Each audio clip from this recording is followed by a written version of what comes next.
Welcome to the Anchor Your Retirement podcast on this chilly December day. I am hanging out in the studio. I'm Barbara Gullen, your host, and hanging out with me is my wonderful, trusty, probably colder than I am, co-host Tony Shore. How you doing, Tony? Yeah, I'm colder than you are. This morning when I got up, Uh-huh. -8 was the actual temp Ooh. here in Minneapolis area, Minneapolis, St. Paul, the Twin Cities, Ugh. and the feels like was 25 below. Awesome sauce. Nope, We not good. we had 17, and I don't know what the wind chill was, but I am layered up. For those that are on the video, they can see I've brought Yeah, I've back got a the few 80s. layers on myself. Yeah.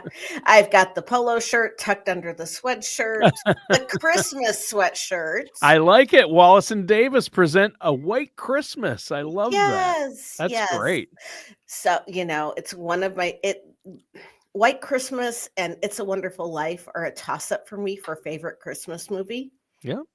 I like It's a Wonderful I have a VHS copy of It's a Wonderful Life. Well, especially as a financial advisor to help people with finances, It's a Wonderful Life. I don't think there's a movie with more or better financial lessons in it.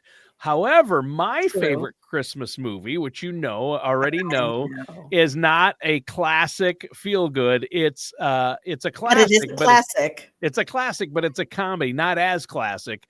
But it's National Lampoon's Christmas Vacation. And in it, Clark Griswold, it really encapsulates how people can let the silly season, the holidays, get the best of them. I mean, sometimes they get stressed out. I mean, just listen. Hallelujah! Where's the Tylenol? I mean, right? But the financial lesson, Barb, from Christmas Vacation movie is that don't spend money before you have it. Always Good consult lesson your there. financial. And the lesson is, let's listen. He was counting on a big check for his Christmas bonus like he usually got, but instead, What is it? It's a 1-year membership in the Jelly of the Month Club. Oh, God. Clark, it's the gift that keeps on giving the whole year. That it is, Edward. That it is indeed. that's the gift that keeps on giving the whole year. One of my staff members did gag gifts for all of the adult members in her family this year. Yeah. And I can't remember if she did it this year or if she did it another year and they didn't get it, but she gave all of the adults jelly. Oh, that's hilarious. That's so funny. You've met Christina, haven't you? Yes, I Yeah. have. Yeah. Yeah, She's great. that's what she did. I love her.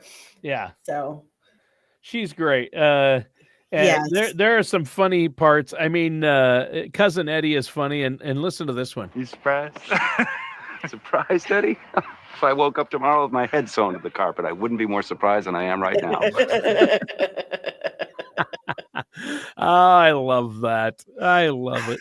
Oh my goodness. And there's somebody who, I used to sew all of my own clothes. My staff just found this out the other day. When I was a kid, we lived in several small towns across the country while my dad was setting up treatment programs for Vietnam vets. Oh, wow, neat. I mean, that's good. Yeah, one of the places we lived was Wyoming. And Oh. this was before the days of cable, definitely before the days of satellite. Or cell phones. Or cell phones. Right. But I basically grew up without TV for a few years, Wow. which was, if the signal bounced off the mountain the right way, we could get a channel. And God bless Wyoming. yeah, well, they had cable in town. We were sure. about 10 miles outside the Sure. city, and it was a treat to get to go in town and go to a friend's house Oh, yeah. and watch Sesame Street. Oh, yeah. Okay.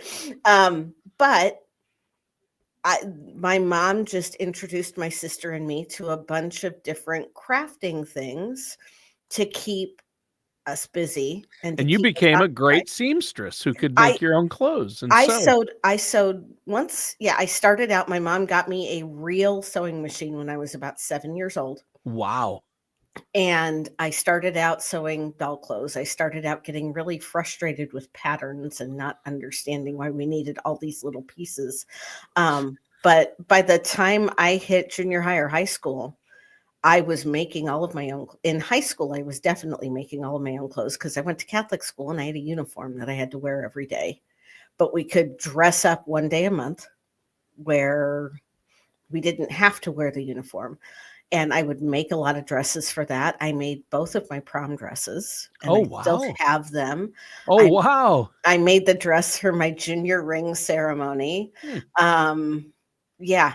So at Wow. any rate, when you That's talk amazing. about sewing somebody's head to the carpet, I'm like, what does that look like?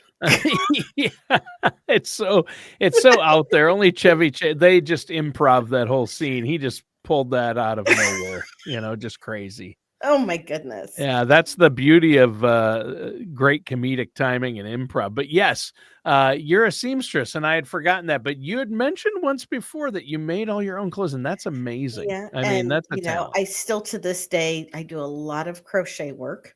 Oh, do you? Oh, I didn't know Yes. you still did crafts. I can't believe you can find time with your busy schedule. Well, it's something I have a hard time just like sitting in front of the It probably helps you TV. relax. It does. Especially I've started doing a lot of the hand knitting blankets with the really big yarn. Oh, sure. And it gives my hands something to do where my brain doesn't have to be super engaged once I get going with it. It's almost it's so repetitive, it's almost like a meditation. So That's awesome. yeah, boy. And we have yet to discuss the doink herd round the division, Tony. Yeah. And it went in. Only the Chiefs could get that lucky to doink it when they kick a Telling you. field goal to win the game and it hits the upright. Almost always that means a miss because it bounces out. But no, the Chiefs, born I'm with the beginning to golden think spoon. I'm beginning to think that Arrowhead, we don't have grass, we have 4-leaf clover. Right. No, it hits the upright and bounces in. Unbelievable to win the game. Yeah. Well, go Chiefs, but go Vikings. I'm hoping if we win out, I think we'll at least get a playoff spot. But the problem is the Lions are. The Lions have had They beat us once. incredible year. They've already beat us once, and they have their record is just one better than ours, and we're in a tough division. So we have a better record than a lot of the division winners. A much better record, but we're not going to win our division, but we should secure a wild card spot. Let's hope so. Let's hope so. Yeah. I mean, it has been just one of those years for sports. And, I like my sports. Yeah. I also really like my sleep. So, this game was a night game. Yeah, those night games, it's the same as I get older. I'm like, wow, I have to work in the morning and I'm staying up to watch the Chiefs doink it before halftime.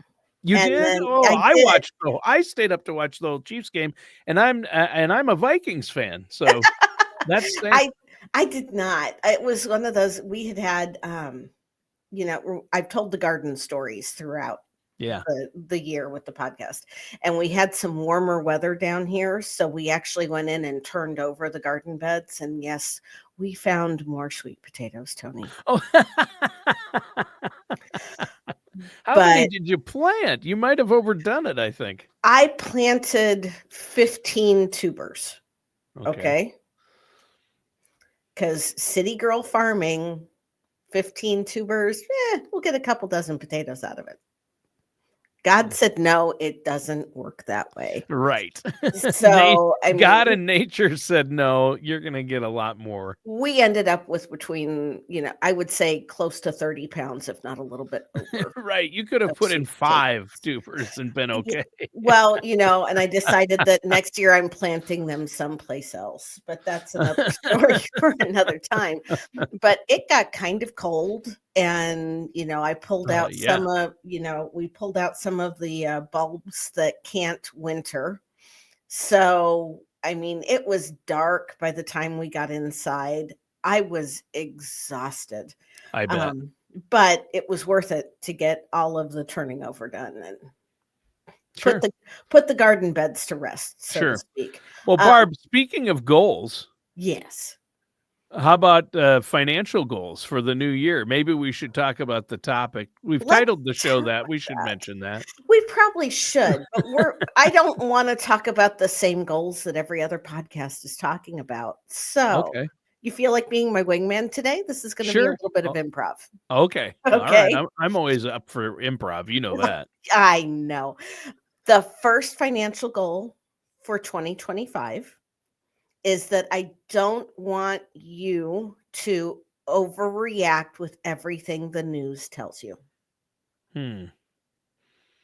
So I shouldn't freak out when they tell me the sky is falling, which they constantly do. Right, because guess what? The sky probably isn't falling. Right. And if the sky really does fall, you probably won't need a news broadcast to tell you. Yeah. Just saying. The stock market, the professionals in the stock market thrive on the individual investor being reactionary and Yes. impulsive.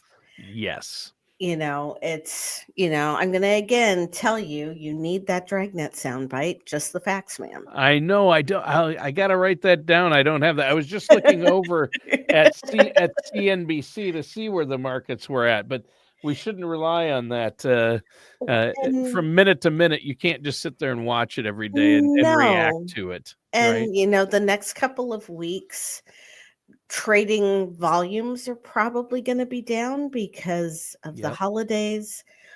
We have had 2 back-to-back record years in terms of growth.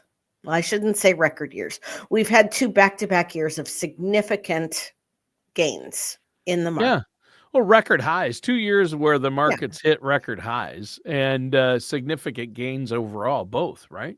Right. Yeah. But, if I were going to sit here and tell you that we're going to have another double-digit year in the S&P, I can't guarantee that. And I think that if we do have a double-digit gain next year in the S&P, I'll be surprised if that first digit is a 2.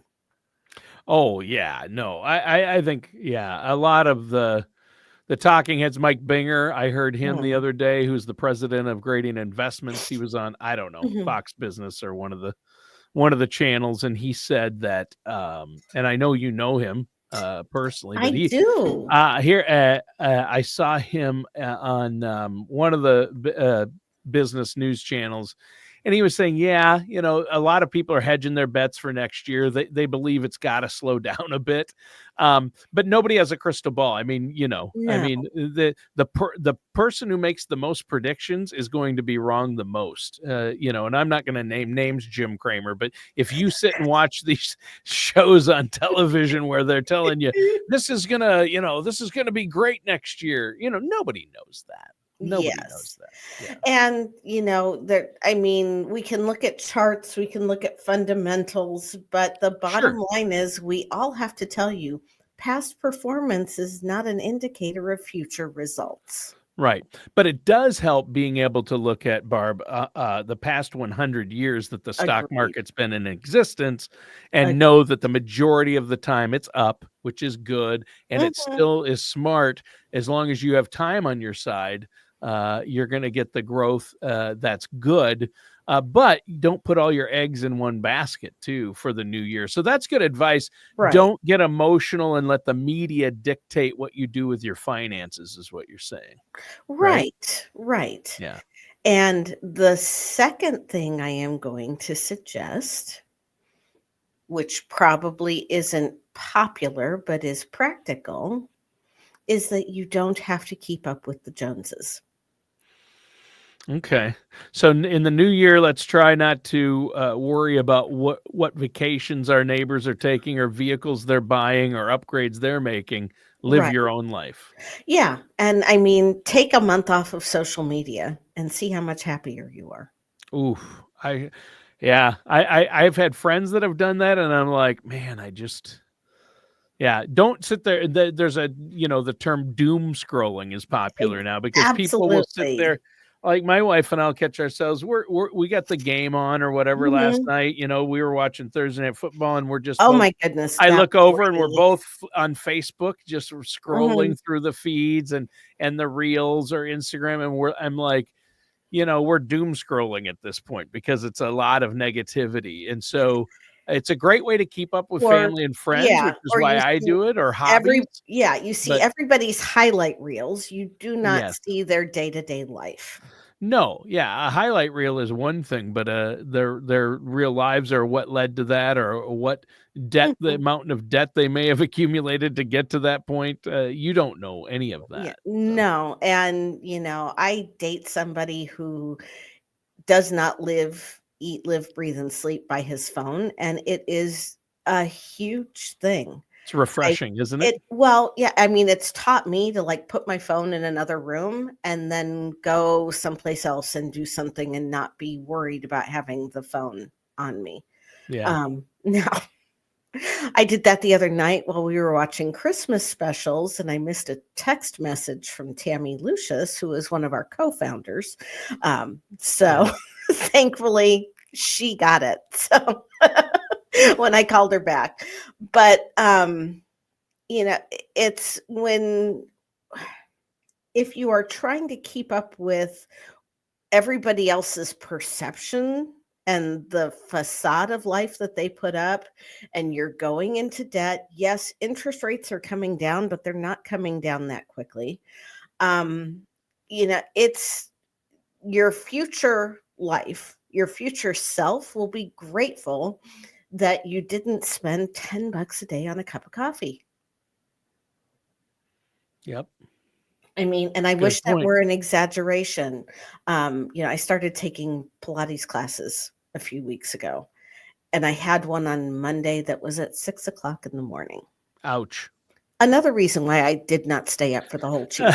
Oh, that makes sense. Yeah. Yes. And a new studio opened, and it's right next door to a local coffee house. It's not a chain, it's local to Kansas City. Um, and I decided, well, you know what? I'm going to give myself a little reward for going. Yeah. Makes sense. Okay. I got a 12-ounce latte with a $2 tip. It was $9.71. Yeah. Basically $10 for a 12-ounce coffee. Yes, that I can brew at home for way less than $10. Yeah. Probably not as good, but still serves the Mm, purpose, right? It does. It Yeah. does. That's why it's an indulgence for me and not an everyday thing. Yeah, I've gotten bad about that. There's like two or 3 days a week, I found myself getting Mhm. coffees, and used to be just once in a while, like maybe once a month. Then it became a couple times a month. Now it's become 2 or 3 times a week. And boy, if I get a It's so sandwich or much. something, it's just like, okay, with tip, I just spent $14. It's like if And I you're did that lucky if every it was only 14. yeah, and if I did that every day, oh my goodness, right? Yes. Now, but this kind of brings me to my third goal for 2025 financially, Okay. and that's to support the small local businesses. That's a good goal. I like that. I'm all for that. Yes. Being intentional with our shopping dollars. Small business actually is, I think, north of 70% of our nation's economy. And just shifting a little bit of your spending from, From Amazon and Walmart to your I local wasn't going to stores. name names or, Oh, I talking did. You about shouldn't. coffee. Yeah, you shouldn't, but Yeah. I will. Yeah. Yeah. Talking Yeah. about coffees And at I'm not Radiant saying I don't. Green. Yeah, I use Amazon and Walmart. I So mean, do I. I I think mean, everyone does, but shifting some of that money to local businesses right. is huge. Right. And, being intentional about seeking out the local coffee shops. It's like Yeah. A lot of times when they're better anyway. I I you're going to yeah. get more unique flavors. Yeah. And when you walk in, it's a different atmosphere. The people who work at the local businesses are usually more vested. I mean, the Mhm. chances are the owner's standing right there, so you're gonna Or they get better owner. service. Yeah, Yeah. Right. Well, and that's like when I talked about our new studio, this piece of art behind me, which is I one of love my it. favorites, was I made love it. by a local artist. All That's cool. the pictures of the city around our office were a local photographer, and he's a cabinet maker, so he built the frames for all of those pictures. Wow. I think that, and I think that when we choose to be intentional about those dollars locally, whether it's the local coffee shop, the farmers markets that are going to open in the spring, um, going to those mom and pop shops, I think that it starts to cultivate that sense of community that we've lost a little bit, if not, well, maybe more than a little bit, with social media, with COVID, with all of the things that we've been through the last 4 or 5 years. It By being intentional about seeking out those local outlets, we get connected with the community again. Yeah. Yeah, So, that's good. Support your local community, get connected. And I know we've talked about this on other shows, but that's one thing I really admire about you and BG Wealth Advisors and wealth management, that you support the local community, and you do it in many ways. You love community outreach, you love mhm. community support. Now you're talking about supporting local business. I think that's huge. And if we all just shifted $100 a month of our budget that we're spending at a big box into a local community, that would be such a shift in the economy and the It local would be economy. huge. Yeah. We're not talking about a lot, but I'm getting really philosophical today. And I think the last thing I want to talk about for a financial goal for 2025 is to get your financial and estate house in order if it isn't. Sure. That's a big one. It And is. to do that, Barb, I know I don't want to, beat this drum too often, but it's the whole point is work with a trusted financial services professional, somebody who's an independent, not beholding to a big box company, but somebody who can look at Mhm. all the possibilities for you. And Barb, I know that's what you do for your clients, and you love to help people, our listeners, when they call in or want to set a consultation up. So before we go today, that's a great point. Our listeners can just give you a call, right, and get They that can. plan in place They can. They can for the call new us at year. area code 913-553-6222, or you can always go to our website, anchoryourretirement.com. You can fill out a contact us form, and we will reach out to you and get you on the calendar. I have a little bit of, well, I wouldn't call it a somber story, but maybe a life lesson for today. Okay.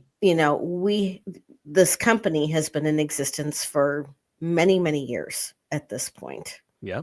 And I had a lady come in this week whose husband passed away, and they've been clients for quite some time. Mm.